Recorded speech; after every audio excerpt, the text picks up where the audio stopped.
Hey everyone, how's it going? I thought today I would hit you with a tag video. This is my favorite things. It wasn't exactly labeled as a tag when it was created, but it's been treated like a tag, so I'm calling it a tag. And this was created by Tori from Hufflepuff Discovery. I saw her original video and really enjoyed it, and then I also saw Jennifer Brooks do it and really enjoyed her video.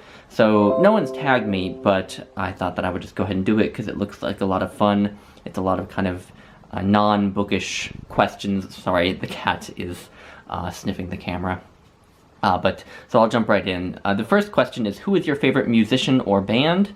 At this point, in terms of non-classical music, in terms of sort of pop music, as what I call pop music, which is just music that isn't classical or jazz, my favorite musician at this point is Alex G, who is a young American singer-songwriter. He is just really good at short and really, I think, quite powerful and interesting songs. Very simple songs, and I've been listening to him a lot lately.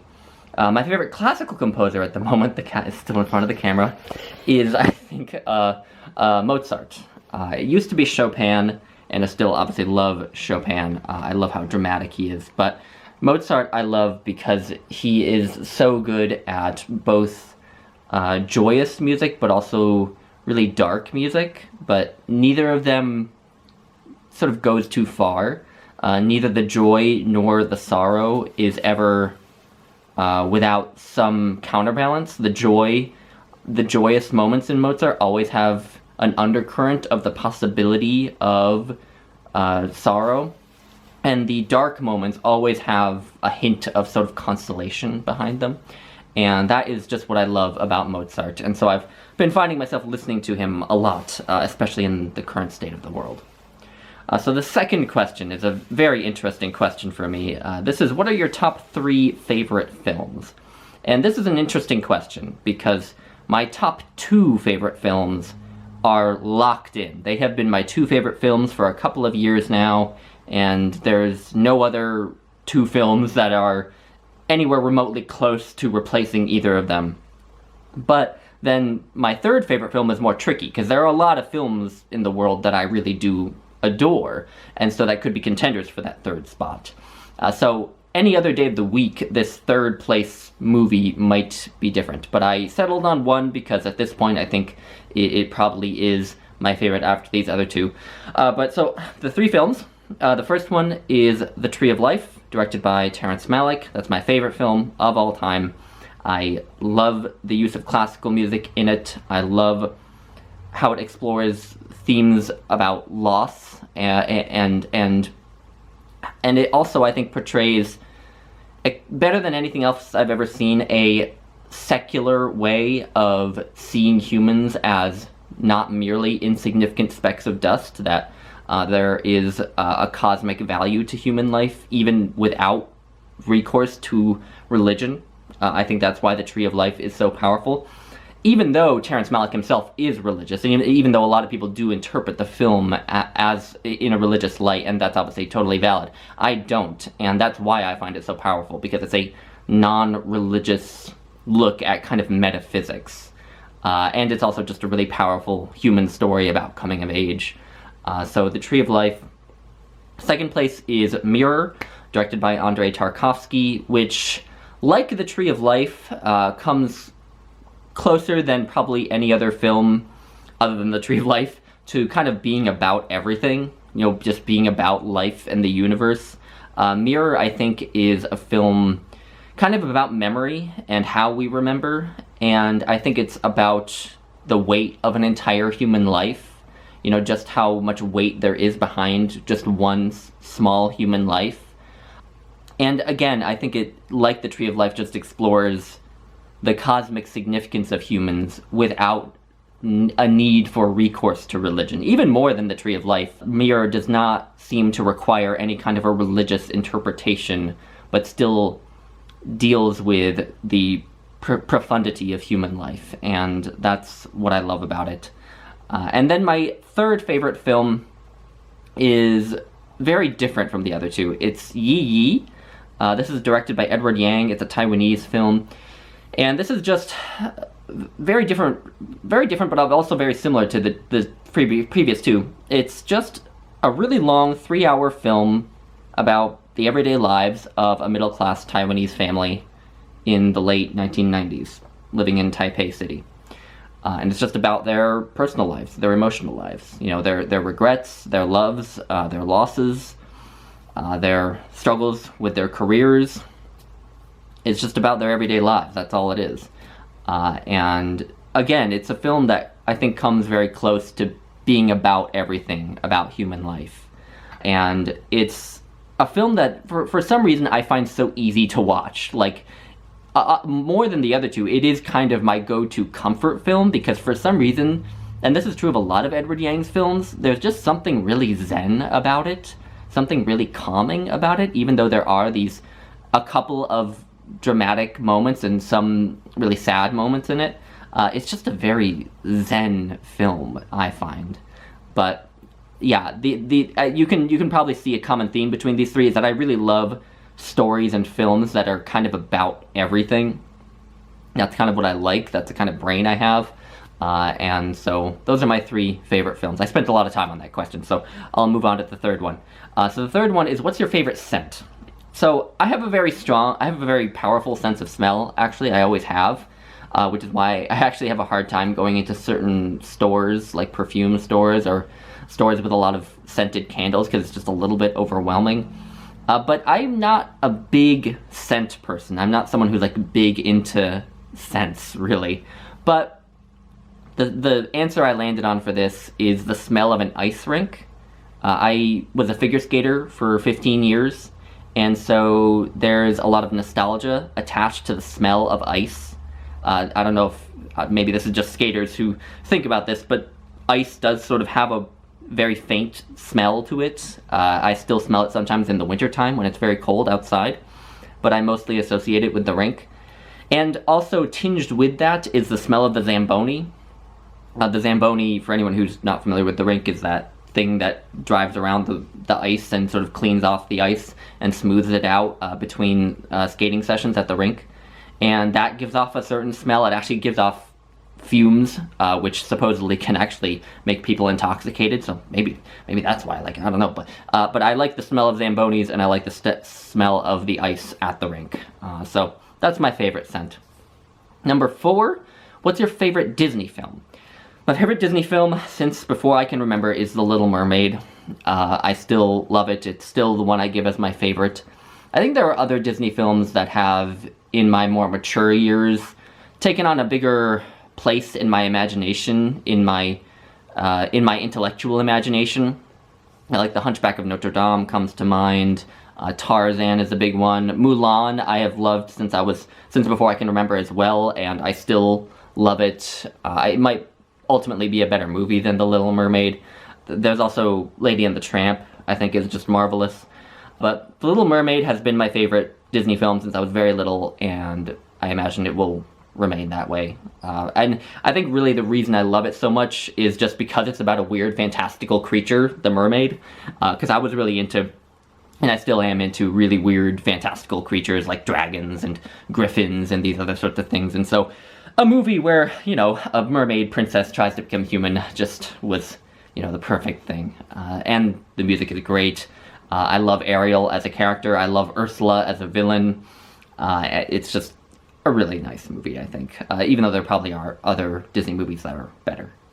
Number 5 is, what's your favorite season? It's winter, which isn't to say that I necessarily enjoy being cold, but if I'm bundled up, if I have warm clothes on, I don't mind going outside in the cold. In fact, probably there are ultimately fewer negatives to going out in the cold for me than going out in extreme heat, so there's that. But I love snow when I don't have to drive in it. I love sitting inside when it's cold out and reading or watching a movie or just chilling out. I just love the winter. I was born in the winter. My birthday is in February, so I think I just have an affinity for it. And I also did a winter sport for 15 years, so I think I just have this affinity for the cold and snow and ice and things. Number 6, what's your favorite seasonal drink? I am not big into seasonal drinking. I'm not someone who like drinks a pumpkin spice latte in the fall or hot chocolate in the winter or anything like that. But the answer that I'm giving is a drink that I do only ever drink once a year, usually on and around Christmas, and that is eggnog with rum. I love eggnog so much, and when I came of age and could drink, eggnog with rum was the perfect thing for a Christmas drink. So, eggnog with rum. Number 7, do you have a favorite shirt or article of clothing? I do not. I'm not enough into clothes to have an answer to that. I do, value my sort of sense of style. I don't always dress great. Like right now, the shirt I'm wearing is not something I tend to like wear if I actually want to be presentable. It's just kind of a shirt that I wear around the house. But so I value what I look like, but I don't care enough about fashion to have, a favorite article of clothing. Number 8, who's your favorite author? Samuel Beckett is my favorite author. He's hilarious. He's profound. He is just a one-of-a-kind writer. I just adore his work. Number 9, do you have a favorite spot for reading or writing? I have a couple. I like sitting here on my couch and reading. I love that. And I also like lying in bed and reading sometimes. I don't always like lying in bed to read because I like to read up and over the book I'm reading. I will have the book open and I'll be sitting forward reading like this. I'm not someone who tends to lean back and read. When I read in bed, I don't lie down on my back and read because I just don't feel like I can pay proper attention to what I'm reading when I'm lying down like that. So when I'm in bed, I tend to prop myself up on pillows or something, or I sit cross-legged and sit forward, which probably defeats the point of reading in bed anyway. So not exactly, but there are the two spots that I sit and read. And honestly, I live in a one-bedroom apartment, so there aren't very many choices anyway. But I used to have a desk in here. It was a really low-quality desk that I got from Walmart. But sometimes I would read there, and I would like that. That was a good place to read books that were really taxing to read, really difficult books, because like you're reading at a desk, so it has these associations with brain work, and so it was a good place to sit down and read difficult books. But I don't have the desk anymore because I hardly ever used it. Number 10, what's your favorite food or dessert? I love eating, but I am not a food connoisseur. I'm not someone who eats fancy food. I don't tend to try very many new foods in a new year because I just like sameness, and I like falling back on stuff that I know I like when it comes to food, because I like eating too much to try something new and end up hating it, right? There's nothing that ruins my evening more than a dinner that is bad or dessert that is bad. So my favorite food is pizza, New York style, cheese. I also like white pizza with broccoli on it, but New York style pizza. And then dessert, ice cream. I love coffee ice cream most of all. Whenever anyone has an argument about vanilla versus chocolate ice cream, I'm always the one who's there, and I'm just saying coffee ice cream is the best, followed closely by mint ice cream. They are the two best ice creams. But yeah, so food, pizza, dessert, ice cream. Number 11, what's your favorite time of day? That would be golden hour, and the minutes just after golden hour. So so golden hour is this time in the day where the sun is either just about to set or has just set. So it's still kind of light out, but the sun is down. So you're like transitioning from day to night. And I just think it's such a magical time of day. I don't know what it is about it, but there's just something about the in-betweenness of it that I find really just calming. And I find the lighting at the time to be really beautiful. There was a film made way back in the day called Days of Heaven, another Terrence Malick film, which was shot almost entirely during golden hour, and it has some of the most beautiful cinematography of all time. But I loved golden hour before I ever saw that movie. So anyway, but yeah, it would be golden hour and the time just after. Number 12, what's your favorite color? Yellow. It's been my favorite color since I was in elementary school. I'm not a super bright personality, and I don't wear yellow very often, but I do like it as a color. Number 13, who are your top 3 favorite YouTube channels? So for this question, I've found channels that are not booktube channels, since I feel like I talk enough about books and booktube and such. I thought that I would make this 3 non-booktube channels. And so I'm putting Babish Culinary Universe, who you might know as Binging with Babish, and this is a cooking channel. And my favorite thing that he does is he'll cook meals from television and movies, like meals that seem really nonsensical he'll do, and he tries to cook them, and that's a lot of fun. But he also does Basics with Babish, which is where he shows you just how to cook various things you would cook, like if you're going to cook a turkey or something. He has an episode on that, and so on. So I love him. He's very funny. He seems very genuine, even though the way that he narrates his videos is with voiceover, so he does go back and retroactively put in the narration. He still seems very genuine, and he's very funny, I think. Second one is Thomas Flight. He is a brilliant film tuber. He makes such great film analysis videos. He is so insightful and clear as well. His insights into films are always so concrete. They're always based on real tangible facts about films, which is what I love. And that may sound weird, but there are a lot of film tubers out there who make these really vague, pretentious claims about a film that really, when you look at them on paper, are kind of meaningless. And so they're sometimes interesting to listen to, but really they're ultimately not that insightful. But Thomas Flight speaks like a teacher. He teaches you about film as he analyzes these films. And that, I think, comes from how concrete all of his insights are. And so I love him. He and his video essays are so well edited and put together. He's great. And then the third channel is a relatively recent find of mine. This channel is called Hello Future Me.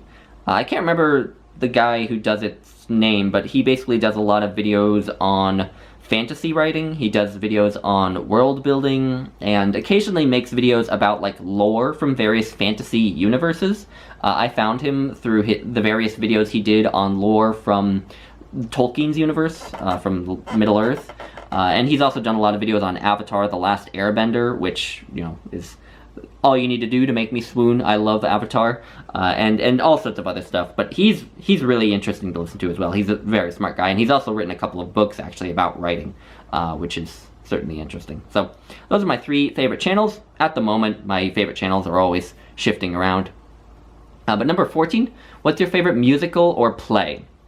Now, I'm not very into musicals, so I think for that, I'll just say Rent, which I know is kind of a basic choice, but I'm just not that into musicals, so I haven't seen very many. So that one would be kind of the default, because it's the one that I've seen. Not in person, I've seen it, a recording of a Broadway show, and I do love it. But so Rent would be my favorite musical. My favorite play is Waiting for Godot by Samuel Beckett, my favorite writer. And I think that that's the greatest play of the 20th century. So there you have it. Number 15, what's your favorite place you've visited? I'm actually gonna sort of cop out a little bit and do 2. So my favorite city that I visited is Prague in the Czech Republic.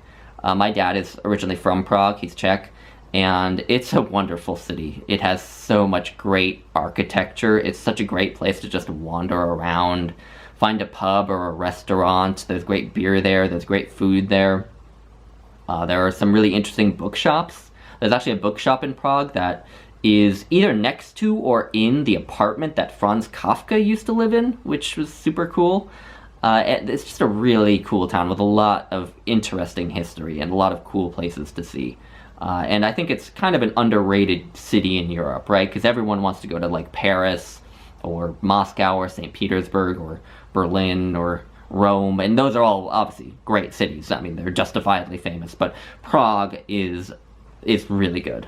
And then my second place is my favorite place in nature that I've visited, and that would be Grand Teton National Park, which is kind of the twin of Yellowstone National Park, but is less popular, which is a great selling point for it, because Yellowstone is so popular that there are always so many people there that it can be a little bit overwhelming and difficult to find real, like, solitude there.